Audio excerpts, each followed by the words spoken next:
kiss for you.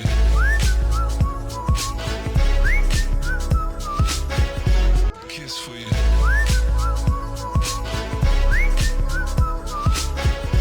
Kiss for you. Power point में next step आपके सामने animation का डिस्कस करने जा रहा हूँ। एनिमेशन के टैब की मदद से आपकी स्लाइड स्क्रीन पर किस तरह से ओपन होगी, उसकी ओपनिंग को सेट किया जाता है। स्लाइड खुद ब खुद स्टार्ट होगी या जब क्लिक किया जाएगा तब वो चेंज होगी, और स्लाइड पर जो टेक्स्ट और इमेजेस हमने रखी है वो खुद ब खुद नजर आएंगे या क्लिक करने पर नजर आएंगे, और किस स्टाइल से किस एनिमेशन के साथ नजर आएंगे। ये तमाम चीजें बेसिकली हम इस एनिमेशन के मेन्यू में डिफाइन करते हैं। तो एनिमेशन के मेन्यू में सबसे पहली चीज हम इस बात को समझने की कोशिश करते हैं कि पावर पॉइंट पे अगर इस स्लाइड को फुल स्क्रीन पर देखना चाहें आप, तो कीबोर्ड से F5 की बटन प्रेस करते हैं, जैसे आपकी स्लाइड फुल स्क्रीन पर आपको नजर आती है। इसके बटन दबाने से ये प्रेजेंटेशन या ये स्लाइड एंड हो जाती है। अगर मैं ये चाहता हूँ कि स्लाइड की ओपनिंग की स्टाइल को मैं सेट करूँ, तो यहाँ पर स्लाइड के डिफरेंट एनिमेशन स्टाइल्स मौजूद हैं। इन एनिमेशन स्टाइल्स में से किसी भी स्टाइल को आप अपने लिए सेट करते हैं, वो स्लाइड का ओपनिंग स्टाइल। देन मैं ये चाहता हूँ कि स्लाइड जब ये स्टार्ट हो तो इसकी ओपनिंग में इसके साथ साउंड भी प्ले हो, तो यहाँ पर नो साउंड जो दिया हुआ है इसकी जगह पर हम अवेलेबल साउंड में से कोई भी साउंड अपने लिए चूज करते हैं। साउंड को चूज करने के बाद नेक्स्ट स्लाइड की ओपनिंग स्टाइल, स्लाइड जब स्टार्ट होगी तो वो स्लो स्टार्ट हो या वो मीडियम स्पीड पे स्टार्ट हो या वो फास्ट स्पीड पे स्टार्ट हो, तो मैं समझता हूँ कि स्लाइड की ओपनिंग जो है वो स्लो रखी जाए ताकि इजीली तौर पर ये ओपन हो और हर कोई इसको बेसिकली एंटरटेन कर सके। देन सबसे इंपॉर्टेंट एरिया है ऑन माउस क्लिक और ऑटोमेटिकली आफ्टर।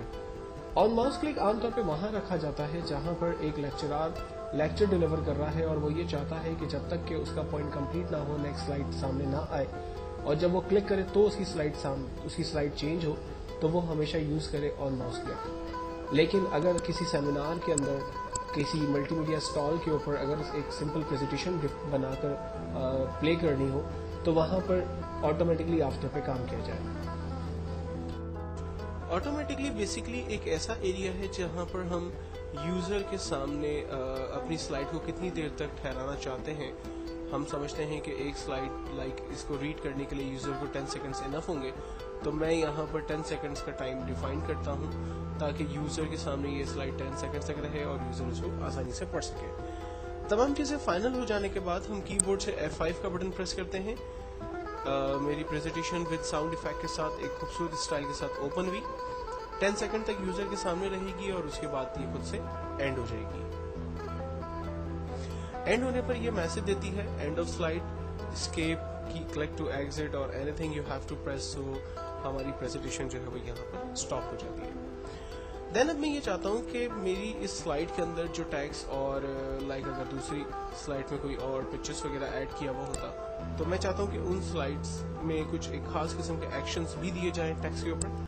तो इस काम के लिए हम चलते हैं कस्टम एनिमेशन में। कस्टम एनिमेशन में आने के बाद ऐड इफेक्ट के ऑप्शन को चूज करते हैं और यहाँ से एंट्रेंस में जाते हैं। एंट्रेंस में कुछ बने बनाए हमारे पास एनिमेशन स्टाइल्स मौजूद है। इनमें से जो भी स्टाइल आपको चाहिए जस्ट आप उस पर क्लिक करें, वो एनिमेशन आपके टेक्स्ट के ऊपर अप्लाई हो जाएगी। आप एक ही टेक्स्ट के ऊपर एक से ज्यादा एनिमेशंस भी डिफाइन कर सकते हैं। फॉर एग्जांपल मैं यहाँ इसके ऊपर दूसरा एनिमेशन स्विच जो है वो अप्लाई करता हूँ। नेक्स्ट में गुलशन इकबाल कराची जो इसकी लोकेशन है उसको सिलेक्ट करता हूँ और ऐड इफेक्ट में जाकर यहाँ से मोर इफेक्ट में से अपनी मर्जी का कोई भी नया इफेक्ट चूज करते हुए ओके करता हूँ। मेरी स्लाइड के ऊपर एक नया इफेक्ट ऐड हो गया। फाइनली मैं इस स्लाइड को देखना चाहता हूँ तो मेरे पास यहाँ प्रीव्यू का एक बटन आ रहा है। जस्ट मैंने प्रीव्यू के बटन पर क्लिक किया, एनिमेशन फुल स्क्रीन पर मुझे प्ले होती हुई नजर आ रही है with sound effects and everything. 10 second के अंदर इसका टाइम मैंने चूंकि डिफाइन किया है, इसलिए ये 10 सेकंड के अंदर अंदर पूरी प्रेजेंटेशन कंप्लीट हो जाएगी।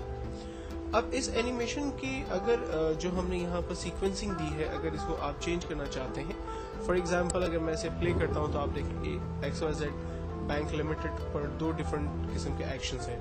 मैं चाहता हूँ XYZ पर पहला एनिमेशन आए, फिर उसके बाद उसका एड्रेस आए और फिर तीसरा एनिमेशन दोबारा XYZ पर आए। तो इसके लिए सिंपल मुझे करना ही होगा कि इसके नंबर्स को, यानी इसकी एनिमेशन की जो नंबर्स हैं उसको थोड़ा सा चेंज करना होगा। Like second number animation XYZ पर अप्लाई हो रही है, मैं चाहता हूँ ये बाद में आए, तो मुझे इसे रीऑर्डर की कमांड की मदद लेते हुए डाउन एरो को प्रेस करना है तो आप देखें ये इंस्ट्रक्शंस लास्ट में चली गई। देन मैं इसको प्लेइंग, आप देखें XYZ कंपनी पर पहली इंस्ट्रक्शंस, पहली एनिमेशन आई, देन गुलशन इकबाल कराची पर एनिमेशन आई थी, और अब XYZ बैंक लिमिटेड पर दोबारा से ये एनिमेशन आ रही है। तो हम अपनी एनिमेशन की अगर ऑर्डर को चेंज करना चाहें तो वो यहाँ से आसानी से कर सकते हैं। अगर किसी भी एनिमेशन को रिमूव करना चाहते हैं, लाइक आपको ये एनिमेशन अच्छी नहीं लग रही, तो आप इसको रिमूव करके अपनी मर्जी की कोई नई एनिमेशन उसकी जगह पर रिप्लेस भी कर सकते हैं। और फाइनली अब चूंकि मैंने इस पर एनिमेशन दी, मैं इसे प्ले करता हूँ।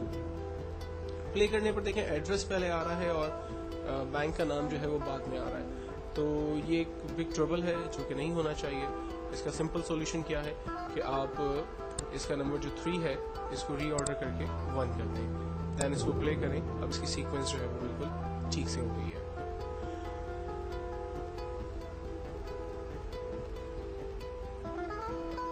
कस्टम एनिमेशन को सेट करने के बाद अब हम इस स्लाइड को फुल स्क्रीन पर भी देख सकते हैं, और हमारी प्रेजेंटेशंस पर इस तरह से जितने भी इफेक्ट्स दूसरे तमाम क्लिप्स के ऊपर, इमेजेस पर, चार्ट्स पर हमें देने हैं, वो तमाम चीज़ें हम उस पर ये तमाम इफेक्ट्स ऐड कर सकते हैं।